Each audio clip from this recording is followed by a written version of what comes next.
It's day 32 and we're back here at the Museum of the Great Southern. We want to go do the Kimberly experience and then for lunch, and then we'll come back here again. In 1.6 kilometers, turn right on Bolt Terrace. So here's all the wood chips. Big industry here. It is. Massive, actually. So I wonder if they have pulp and paper or... Just export that somewhere else. There's a big road trip going. Yeah.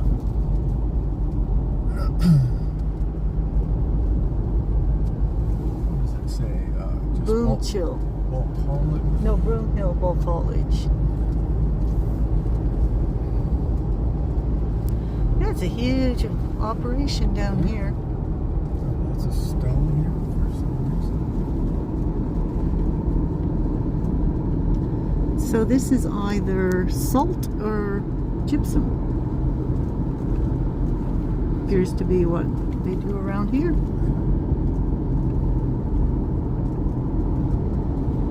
And there's the Nord Andromeda being loaded. Whatever's in these silos. Yeah. We figure it must be grain in the silos because we get all the pigeons down in the middle of the road trying to In 300 meters, turn right. Hooked. And these things are so cool. They're actually made, it's real, fish skin is glued onto Australian native timber, and then it's a layer of resins put over it, and then the artist carves out the fish. I'd buy one, except they're $360. Neat fish tank.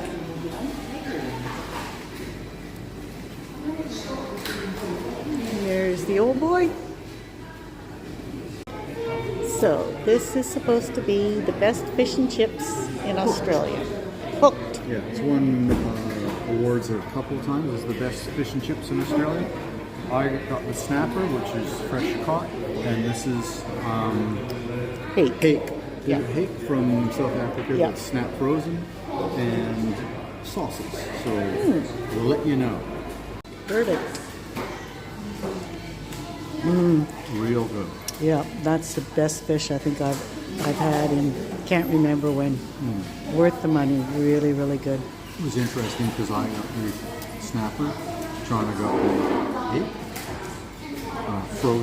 snap frozen from Africa, brought here fresh. China seemed to like the hake maybe a little bit better. Yep. I thought the snapper was maybe a little firmer. So Neil's piece of snapper was $30. My piece of hake plus the bowl of chips was $17. There you go. So the price difference, but seriously, it was beautiful. Very good. And the chips were really yummy. And anymore we find you can't get good chips anywhere. Yep. So No. all up, yeah, 9.5.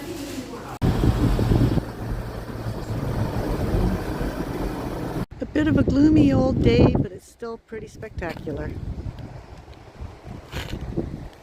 Going around there to Middleton Beach down there.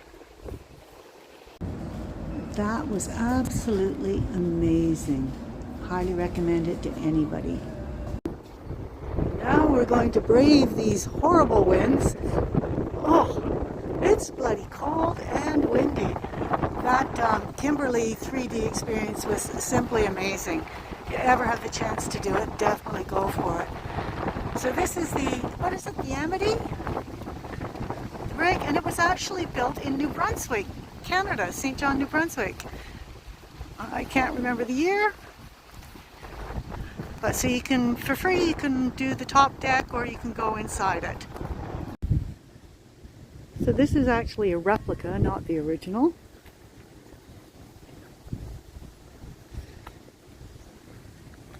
And I mean, it's a big deal. It's $4 to go and see the bottom, so we'll go, or the inside. Pretty neat.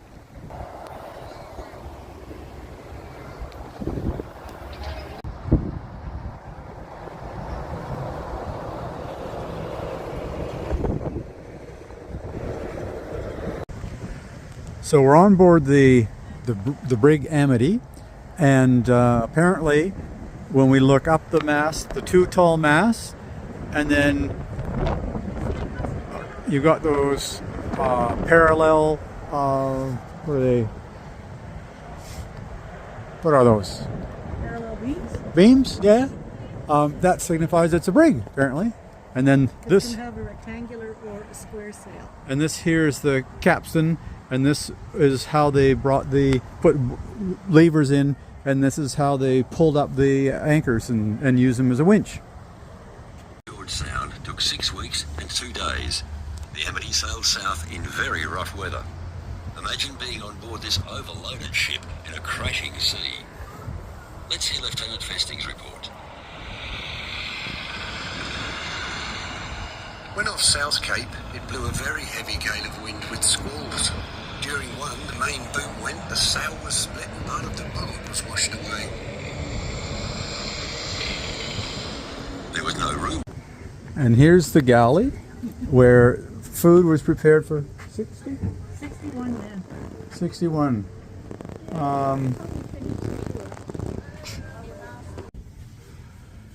Just couldn't imagine what it would have been like in this area here on these bunks. I'm basically on my knees and my head is just about touching these beams. Sailors wouldn't get much rest on a rough journey. The sailor in havoc over there could be called to work at any time. Life at sea was ruled by the round of 4-hour watches, but whether you got this rest, I've been in my hammock for long. I'm so tired. When the wind became too strong, the sails were running under bare poles. And there it is. She's a rough old day at sea. We just spent a little over 2 hours in there. It's just fantastic.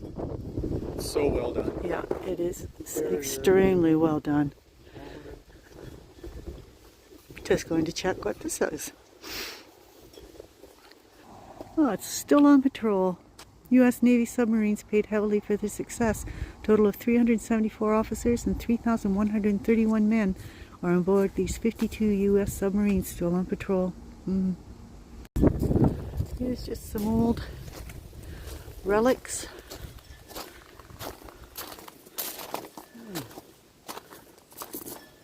Look at that huge thing over there. Yeah, look at this stuff.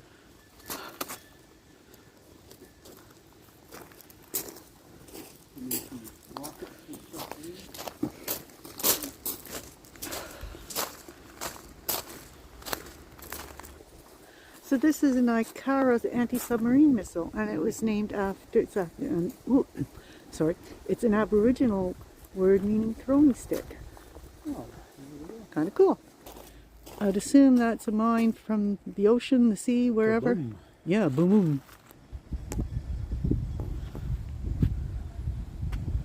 boom. It's quite the complex here. Very big. It's huge. And I guess this is just commemorating people who were lost. Actually, it's all the first convoy ships. Each post lists another couple of ships. So this garden was designed to commemorate and remember and honor the women in wartime. It's a rose garden. That's cool. Yeah. These are the original married quarters. This was the artillery store site. And this is Convoy Lookout.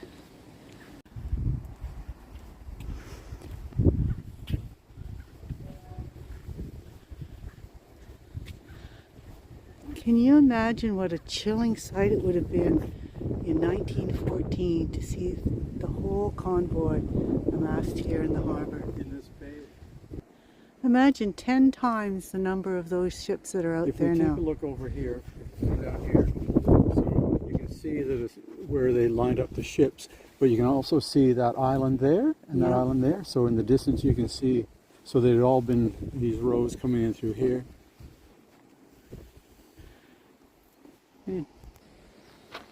So our coastal defenses were done in 1891 and completed in 1892, with 6-inch breech loading guns arriving in Albany in March 1893. The concealed fortress gun emplacements of the Princess Royal Battery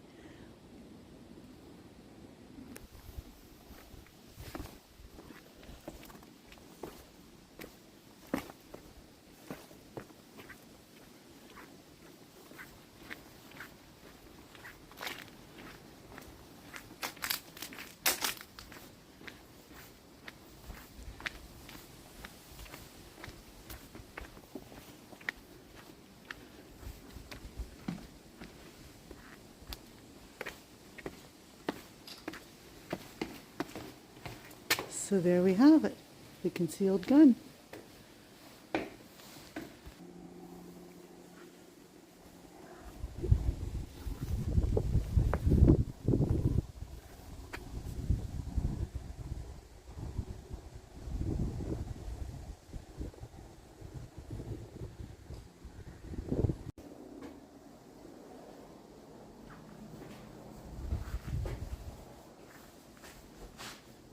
Company, look what we found.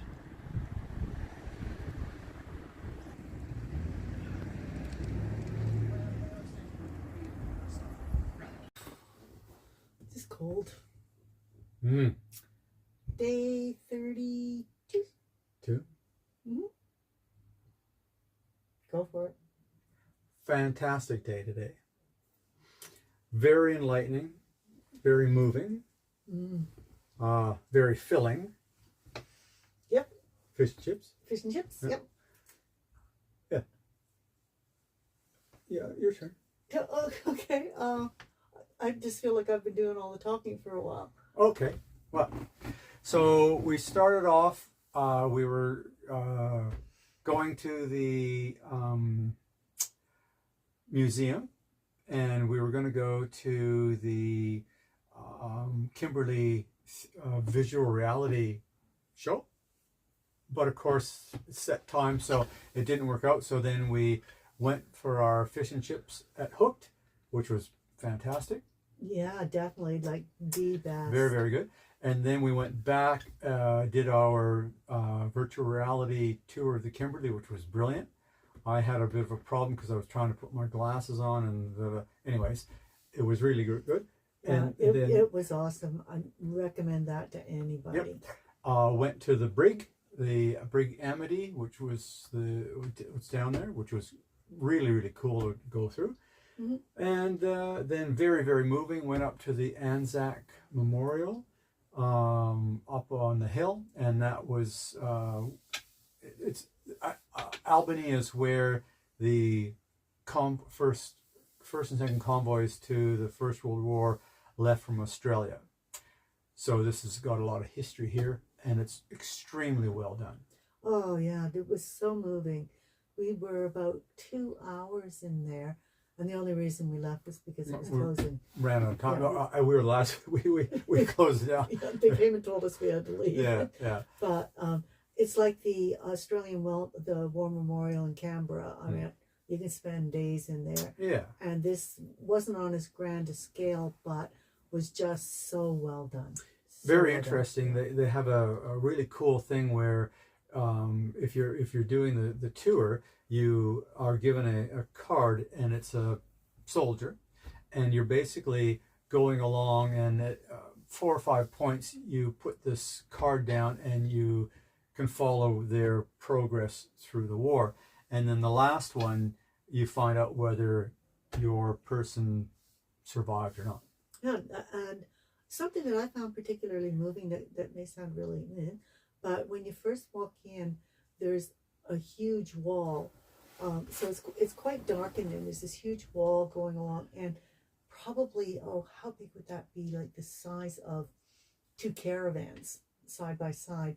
And it's just black and white film of men marching to war. And you can hear this marching. The marching as boots on the ground. and as their faces pass, and so there were obviously newsreels from that time. And some of them are doffing their hats, and some of them are smiling. Yeah. Some of them are looking so serious.